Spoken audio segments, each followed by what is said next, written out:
dulu, rapat dulu, pelan-pelan ya. Dari situlah mungkin nanti bisa pakar hukum tata negara itu kemudian mengajukan usulan terhadap kalau rakyat menginginkan pemakzulan, nah di situ. Nah, itu bisa ya. Itu jadi bisa. itu cerahnya ya. Bisa. Dan kami juga akan roadshow nanti, Bu.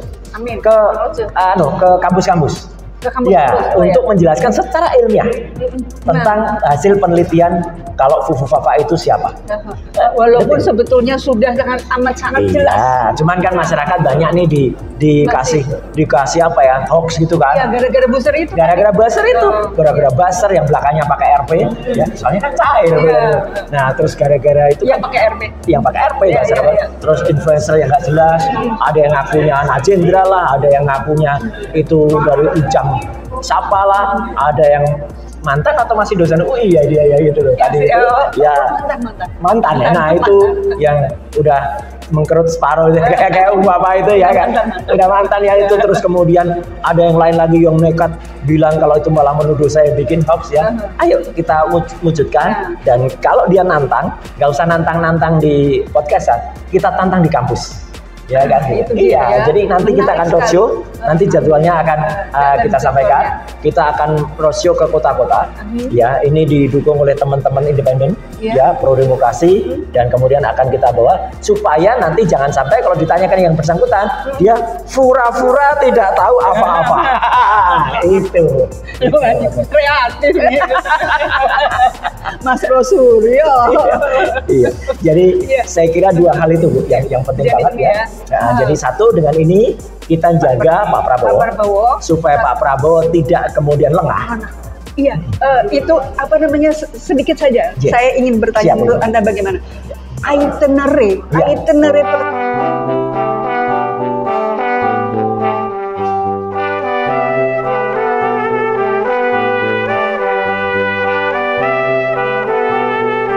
Assalamualaikum warahmatullahi wabarakatuh. Waalaikumsalam warahmatullahi wabarakatuh. Alhamdulillah, kembali UI Watch kali ini bersama dengan pakar telematika Roy Suryo, ya Mas Roy Suryo, ya. Dengan Mas Roy Suryo, saya Inanda Murni, saya akan membahas hal-hal yang terkait dengan situasi politik terkini. Juga harapan-harapan kami terhadap Presiden baru Pak Prabowo Subianto perihal yang terkini. Selain itu, kita juga akan membahas hal-hal yang terkait dengan Fufufafa hari-hari terakhir ini. Ya, utamanya yang topik pertama, Mas, ya, mengenai Pak Prabowo Subianto. Harapan kita adalah, ya, antara lain kewaspadaan. Kewaspadaan. Jadi kan beliau sekarang ini kan dalam rangka tugas negara, sedang mengunjungi beberapa negara. Kemarin ke China, terus kemarin barusan ketemu Joe Biden, sempat sebelumnya juga melakukan telepon dengan Trump, ya, presiden terpilih, dan kemudian nanti akan berkunjung ke negara-negara lain. Nah, harapan kita adalah agar beliau juga tetap kokoh, ya, tetap teguh, dan jangan kemudian ibaratnya terlalu senang dengan kepergiannya ke melawat ke luar negeri. Beliau ke luar negeri itu bagus, Bu. Ya, artinya rakyat juga bangga, ya. Jangankan kita, ya. Donald Trump saja sampai kagum. Bahasa Inggris Anda sangat bagus gitu ya, dia. Karena sangat berbeda ya. Sangat berbeda dengan sebelumnya, ya kan gitu. Kalau dulu kan zaman pertama Bung Karno kan luar biasa, ya kan. Pak Harto pun memanfaatkan interpreter, itu kan gunanya interpreter. Jadi marwah negara Indonesia ini tetap terjaga gitu ya. Terus presiden-presiden berikutnya, Pak Habibie tentu saja juga sangat fasih, ya. Kemudian Ibu Mega juga memanfaatkan interpreter, nggak Pak? Pak SBY juga tadi terlakukan bahasa Inggrisnya fluently. Nah, cuman kan kalau yang sebelumnya ini kan ini kan sebenarnya kan negara kita kan sebenarnya punya undang-undang. Kalau di luar negeri pakailah bahasa nasional nggak apa-apa, dan itu tidak kemudian tidak kemudian memalukan sebenarnya gitu. Tapi kan karena pengennya ngomong sendiri, tapi ngomongnya malah seperti itu, ya. ABC bahkan waktu itu sempat yang suruh jawab menterinya.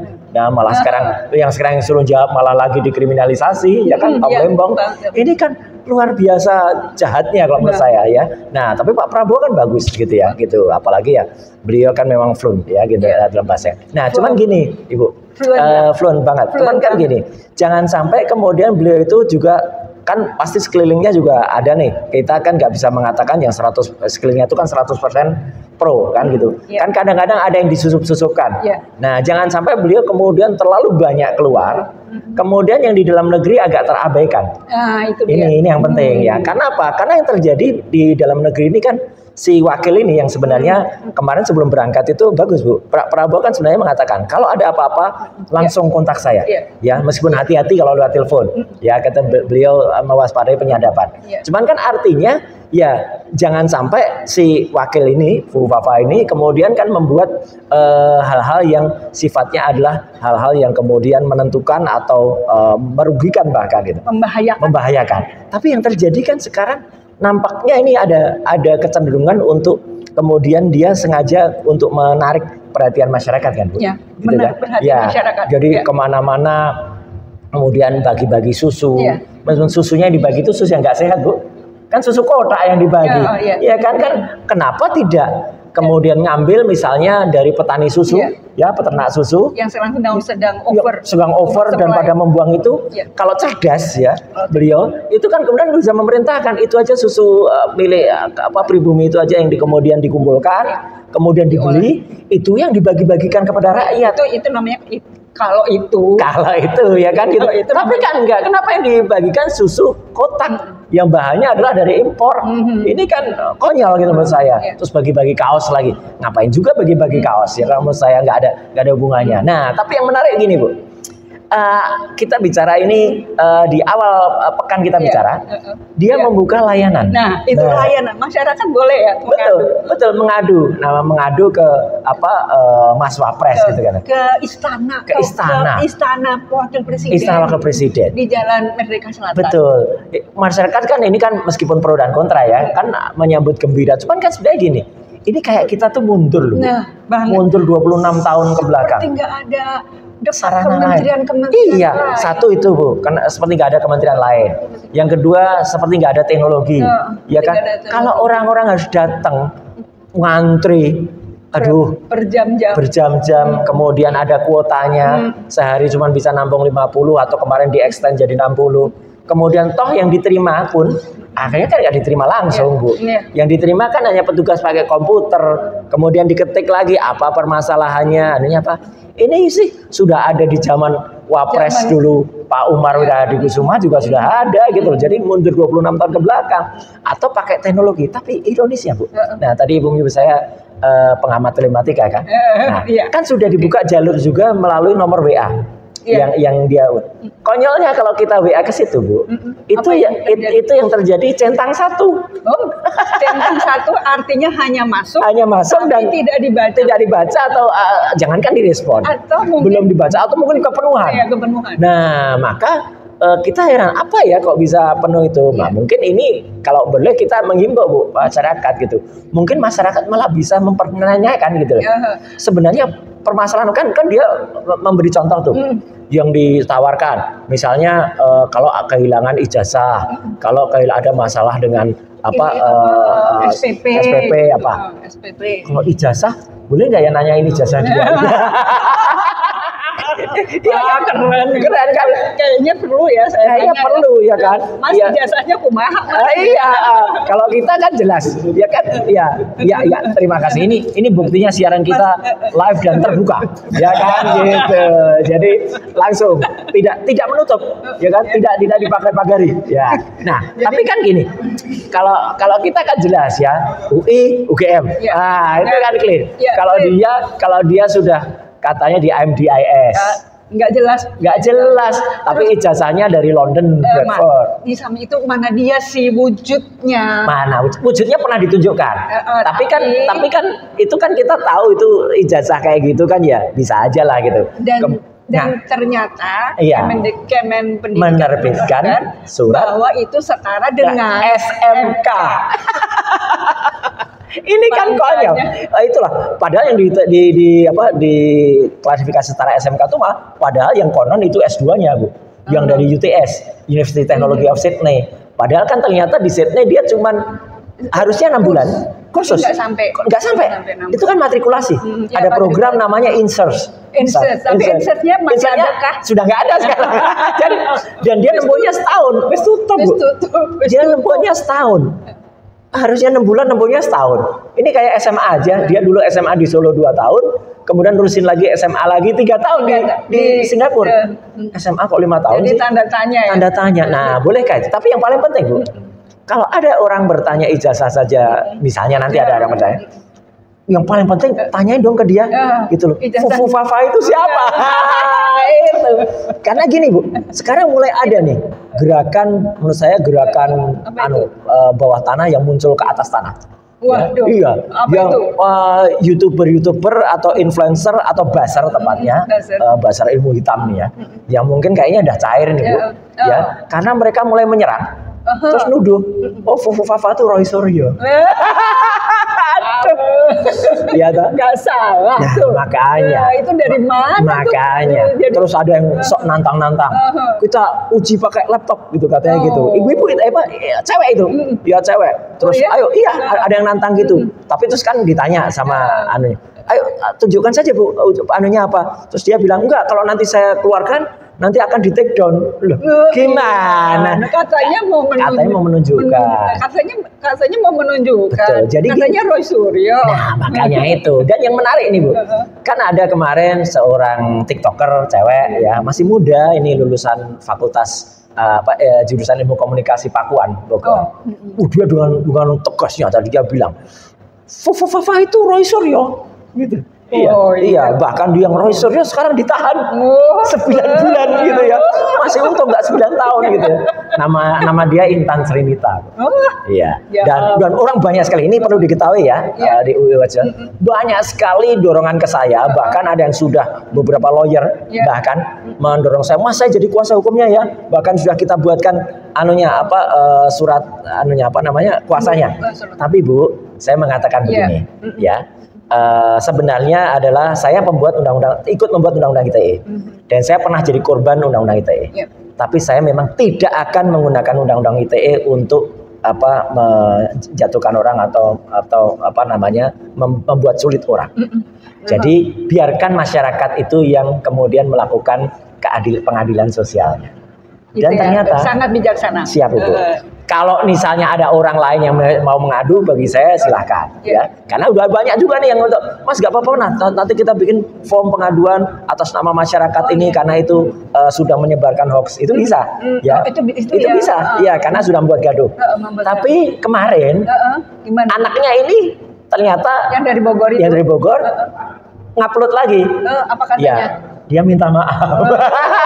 Belum apa-apa sudah minta maaf. Ya, saya bilang gini, nggak apa-apa, Intan Srinita silahkan belajar dari pengalamannya. Lain kali hati-hati. Tapi saya juga bilang gini, mungkin dia lebih baik jadi contoh, mungkin jadi duta hoax juga. Kalau Gunawan Satbor itu jadi duta itu judul, nah dia mungkin jadi duta anti hoax jadi anti hoax, dan diikuti oleh para pembuat hoax yang lain. Ada loh Bu, dosen S2 dari UI juga. Iya, inisialnya AA. Itu yang bikin hoax juga. Yang dulu dipukulin di depan DPR itu loh. Saya tahu. Iya. Dan beberapa tahun yang lalu. Iya, dan kayaknya pemikirannya udah agak menurun dia kayaknya. Ya, kan kalau nggak salah ya. Udah kudet tuh kurang update. Kurang update. Iya. Nyatanya ngungkap sebuah, kan dituduh saya itu salah dalam sidang. Kemudian lah ya dia itu ngambil keterangan dari yang salah atau terus dia ambil kasus misalnya artis yang katanya saya melakukan sesuatu terhadap artis itu, kan ya kebalik-balik dia ambil. Menurut saya dia baiknya belajar pada Intan Srinita ini. Si duta tadi ya. Duta tadi anak kecil tapi malah bisa mengerti sebelum kan sebelum saya pun beraksi, dan saya memang nggak akan beraksi ya gitu. Tapi kalau masyarakat silakan. Ini bukan lawan. Gitu ini bukan lawan lah. Kita Bu masih banyak perkara yang jauh lebih besar. Iya kan, masalah PIK. Ya kan? Nah, ini kemudian PIK 1 apa PIK 2? Nah, PIK 2. Kemudian masalah PKI Gaya Baru yang tadi disampaikan oleh Prof. TB, ya kan, oleh Bang TB. Masalah yang lain kan masih banyak, Bu. Kalau masalah remeh-temeh kayak gini, biarinlah. Biarin dilawan sama teman-teman aja lah. Buat rame-rame, ya kan? Tapi yang paling penting sekarang gini, Bu. Kan FUFU-FAFA ini berarti kan belum jelas, ya kan? Kalau menurut masyarakat, belum jelasnya apa? Saya sudah menjelaskan ini 99,9% itu Wapres. Itu Ya, Wapres. tapi kan Wapresnya belum ngaku. Ya belum ngaku. Berarti belum jelas kan? Belum ngaku. Belum jujur gitu aja. Jadi karena dia sekarang udah buka kesempatan masyarakat untuk Nah. boleh bertanya dong. Itu Bu. Boleh dong. Boleh Bu. Jadi ini menarik sekali nih. Dan. Jadi Ibu selaku UIWatch mungkin kan menyarankan masyarakat kan? Iya, boleh nggak gitu? Apa namanya? Siapa sih FUFU-FAFA itu? Iya, iya. Tapi jangan sampai Bu, ketika kemudian ditanya ke sana, kemudian dia menjawab dengan ini Bu. Nah ini menarik ini Bu. Apa Saya itu? buka kaos. Oh iya. FUFU-FAFA nanti akan dijawab begini. Oh, Fura-fura tidak tahu apa-apa. pura-pura. Fura-fura tidak tahu apa-apa. Nah, jangan sampai kemudian orang kedua kita malah jawabnya gini. Jadi ini FUFU-FAFA. Pura-pura tidak tahu apa-apa. Jadi maka di forum yang terhormat ini, saya setuju sekali dengan saran Ibu tadi. Mari kita himbau masyarakat ya untuk menanyakan itu yang paling penting. Siapa sih FUFU-FAFA itu? Betul, menurut dia. Menurut dia. Karena kan saya sudah menyatakan statement dan itu ilmiah 99,9% dan kemarin sudah saya sajikan juga presentasinya. Kalau ada yang belum nonton, ada yang bilang Roy Suryo itu cuma omong-omong saja, silakan lihat videonya yang waktu ada di DPD Dewan Perwakilan Daerah. Itu detail dan ini bocoran dikit Bu, bocoran halus. Sebentar lagi kami ini akan diterima oleh salah satu fraksi di DPR dan fraksi itu insya Allah akan membawa ini ke dalam rapat di DPR. Paripurna. Nah, mungkin belum paripurna dulu, rapat dulu, pelan-pelan ya. Dari situlah mungkin nanti bisa pakar hukum tata negara itu kemudian mengajukan usulan terhadap kalau rakyat menginginkan pemakzulan, nah di situ. Nah, itu bisa ya. Itu jadi bisa. itu cerahnya ya. Bisa. Dan kami juga akan roadshow nanti Bu. Amin. Ke kampus-kampus. Untuk menjelaskan secara ilmiah tentang hasil penelitian kalau FUFU-FAFA itu siapa.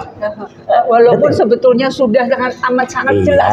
Cuman kan masyarakat banyak nih dikasih apa ya, hoax gitu kan. Ya, gara-gara buzzer itu. Gara-gara buzzer yang belakangnya pakai RP ya, soalnya kan cair.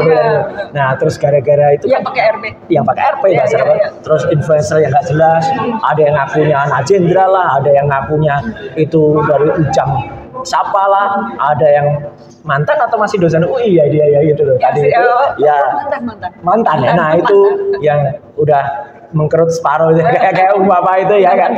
Udah mantan ya itu, terus kemudian ada yang lain lagi yang nekat bilang kalau itu malah menuduh saya bikin hoax ya. Ayo kita wujudkan dan kalau dia nantang, nggak usah nantang-nantang di podcastan, kita tantang di kampus. Ya kan? Iya, jadi nanti kita akan roadshow, nanti jadwalnya akan kita sampaikan. Kita akan roadshow ke kota-kota. Ya, ini didukung oleh teman-teman independen, ya, pro demokrasi, dan kemudian akan kita bawa supaya nanti jangan sampai kalau ditanyakan yang bersangkutan, dia fura-fura tidak tahu apa-apa. Itu kreatif nih. Mas Roy Suryo. Iya. Jadi saya kira dua hal itu Bu yang penting banget ya. Nah, jadi satu dengan ini kita jaga Pak Prabowo supaya Pak Prabowo tidak kemudian lengah. Iya, itu apa namanya sedikit saja. Saya ingin bertanya menurut Anda bagaimana?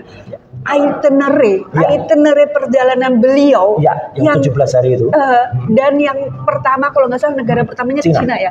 Itu bisa diterjemahkan bagaimana? Ya, ini yang agak sebenarnya agak banyak kritik Bu. Gitu. Yang mengatakan ketika di Cina beliau kemudian tanda tangan dengan program susu gratis, program makan siang gratis yang dibiayai dari Bu, kita kan sering mendengar no free lunch. Itu dia. Iya kan? Dan ini cocok. Tidak ada makan siang gratis. Iya kan? Tidak ada. Jadi kita harus waspada. Itu dia ya. Ini banget ya. Betul. Jadi kalau boleh kita juga menghimbau Bu, kita selaku elemen juga teman-teman dari kampus juga.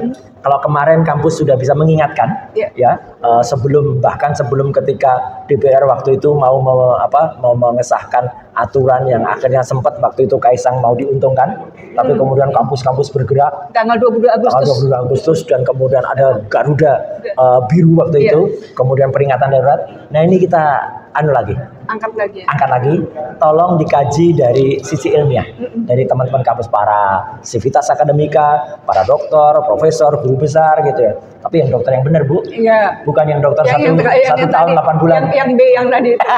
Yang lagi ditangguhkan. Yang lagi ditangguhkan. Moga-moga jangan hanya ditangguhkan, Bu. Ya, Ini citra UI loh dipertaruhkan loh, Bu. Kita sangat menanti keputusan Mbak ditangguhkan. Iya.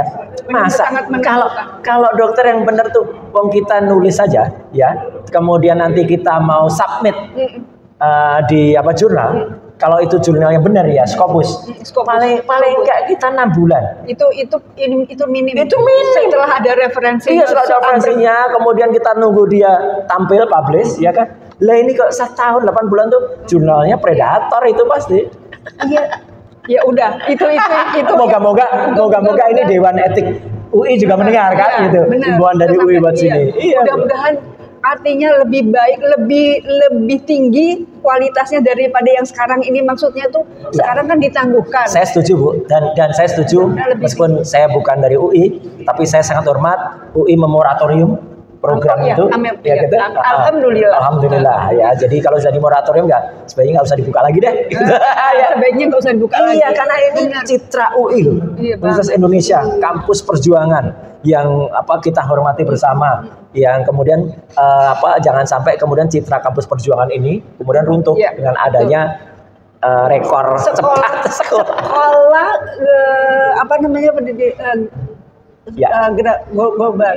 global. Ya, betul. Artinya tanda tanya besar deh. Ya, tapi artinya itu tadi, Bu, betul soal itinerary-nya Pak Prabowo. Ya, jangan sampai kemudian nanti perjanjian-perjanjian yang dilakukan itu kemudian kita juga meratifikasi atau katakanlah saya bukan ahli tata negara ya, tapi saya juga banyak mendengar, kita kan boleh belajar kan. Jangan sampai yang dulu Indonesia itu menolak keras 10 dash line itu, ya 10 titik garis titik yang itu diklaim oleh China, itu kemudian kita mengakui. Nah, kalau kita ikut mengakui kan bahaya, Bu. Kita bisa diserang negara-negara yang tadinya tidak mengikuti itu. Tapi ya ini urusannya para ahli luar negeri, tata negara. Cuman kan ya kita sebagai warga masyarakat, saya juga menyarankan yang jelas Pak Prabowo concern lagi ya dengan dalam negeri. Jangan sampai dalam negeri kemudian dikuasai oleh si Fufafa ini ya. Kemudian bahkan nanti karena ini kampanye dia, Bu, untuk 5 tahun lagi. Iya kan? Dari sekarang. Iya, bagi-bagi. Iya, tambah lagi sudah ada buku. Judulnya itu loh. Presiden 2020. Presiden. Emangnya siapa? Iya. Udah luar biasa. Jadi memang udah ini ya, intinya kita harus amat sangat waspada dan terus waspada.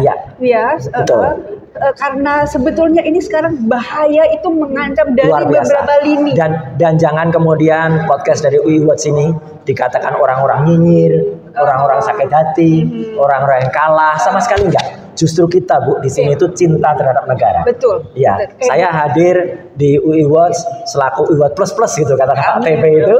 Ya, itu kan untuk memperkuat dari pemikiran para akademisi, pemikiran para alumni. Yang ini kan kita untuk memperkuat Indonesia karena Indonesia adalah milik kita bersama. Dan kita melalui ini kita edukasi masyarakat. Melalui ini kita dengan segala kekuatan yang ada bisa menjaga kedaulatan negeri kita tercinta. Anugerah ilahi Rabbi. Saya senang mengatakan negeri kita ini zamrud katulistiwa. Betul. Zamrud katulistiwa, anugerah buat kita. Iya. Insya Allah. Mudah-mudahan. Ya, saya rasa kita bisa akhiri pembicaraan ini dan mudah-mudahan sangat bermanfaat. Dan mudah-mudahan betul-betul tadi saran-saran dan rencana Mas Suryo untuk ke kampus-kampus dan untuk masyarakat untuk bertanya kepada Wapres sekarang di manakah ijazahmu? Ya. Supaya tidak dijawab pura-pura tidak tahu apa-apa. Iya. Terima kasih Mas Roy Suryo, terima kasih banyak atas partisipasinya ya. Mudah-mudahan kita bisa akhiri pertemuan ini. Amin. Ya, selamat siang. Assalamualaikum warahmatullahi wabarakatuh. Assalamualaikum warahmatullahi wabarakatuh. Ya, assalamualaikum.